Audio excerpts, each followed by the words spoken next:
with Dr. Lila, and I invite you to come on in, come closer. Last week, we spoke about one of the reasons that couples are not able to experience intimacy in the fullness that they would like is because of ignorance. Today I'm going to be moving forward with another thing that gets in the way. It is no small thing. It doesn't mean that it's a greater thing or a lesser thing, but these are just, again, some behaviors that will stand in the way and impair intimacy. So as I go through this list of things, I do want you to be mindful that I'm not addressing the matters in relation to rank of importance. And this doesn't mean that this is something that's going to be addressed according to the intensity or the nature of the concern, but yet too, they all are important reasons that need to be looked at if your desire is to experience wholesome intimacy with your partner. I think it also would be helpful for me to clarify, what does wholesome intimacy mean?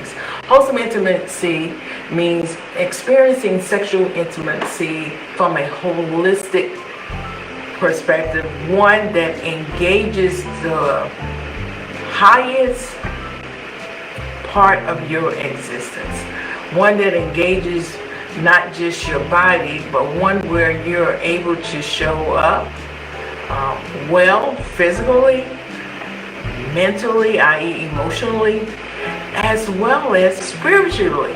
One that will allow you to experience sexual intimacy with your spouse from a place where you are physically sound and safe, emotionally sound and safe, as well as spiritually sound and safe.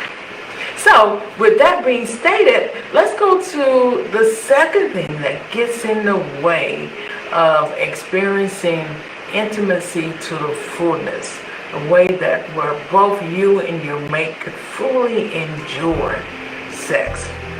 You ready for the drum roll? Well, I say drum roll, but I'm very sensitive to the nature of this concern, so we'll do it without a drum roll. Item number 2, unaddressed pain. Yes, pain. Unaddressed pain as it relates to pain that maybe you yourself have experienced, or pain that your spouse have experienced, and the pain has not been addressed, or even it may have been addressed, but yet there's still residue around that pain that creates a high level of anxiety that continues to show up. It's also manifesting fear, and it may be also manifesting frustration in a way that is impeding your ability to enjoy wholesome sexual intimacy. So when I speak about pain too, I'm not just addressing pain that may have come about in the relationship you have with your spouse, although that may too be a factor. Also speaking about pain as it relates to individuals who have experienced trauma, and because of that trauma, they are experiencing the symptoms of PTSD, and with those types of symptoms comes about flashback, comes about intrusive thoughts. There's triggering that sometimes is taking place, and those things are intimacy disruptors. They are no small matters. They are not to be ignored. So when we have pain that has not been addressed or not yet fully healed from, or on the path or on the journey to healing, it will negatively impact sexual intimacy. You know, one of the most significant things that is needed for intimacy is safety. Not just physical safety, although that's important, but equally important is emotional safety. There has to be emotional safety in the relationship where both parties feels that they're able to be naked, not just physically, but naked emotionally, where there's no threats or concerns about feeling rejected or feeling dismissed or feeling criticized or attacked by your partner.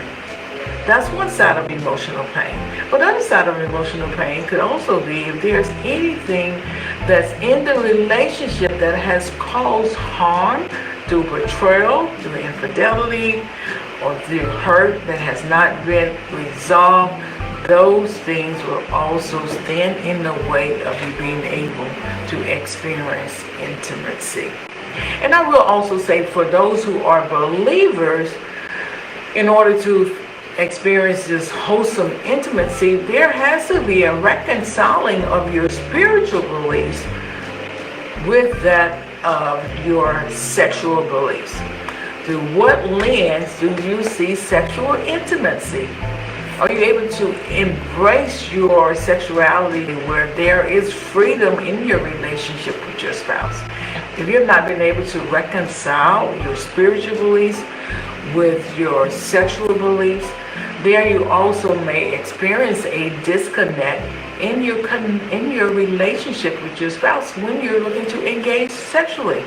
So I do believe that couples have the benefit to be able to walk through this journey together and opening up their mindsets so that they're able to have a broader perspective about sex in their relationship, one that encompasses God's viewpoint about intimacy, one that will allow them to embrace intimacy, not just from a place where they're able to experience one another physically or emotionally, but also spiritually. So what's the antidote when there's pain? The path that's required is healing. And I understand that healing is something that takes a lot of boldness to pursue. So that is my encouragement for you today is if you are experiencing pain in any of those zones, get on the path of healing. But here's the thing. Don't get on the path without your partner. If at all possible, I would encourage you both to take the journey together, to partner together in the process of healing, because the rewards will be great if you dare to do so. So I'm Dr. Lila, and again, I'm glad you joined me in this moment. So again, our goal here is to invite you into the space so that you can receive resources and tools that can help you to build a better marriage. Next week I'll be back with you with sharing another thing that gets in the way of experiencing wholesome intimacy. So until then, bless you.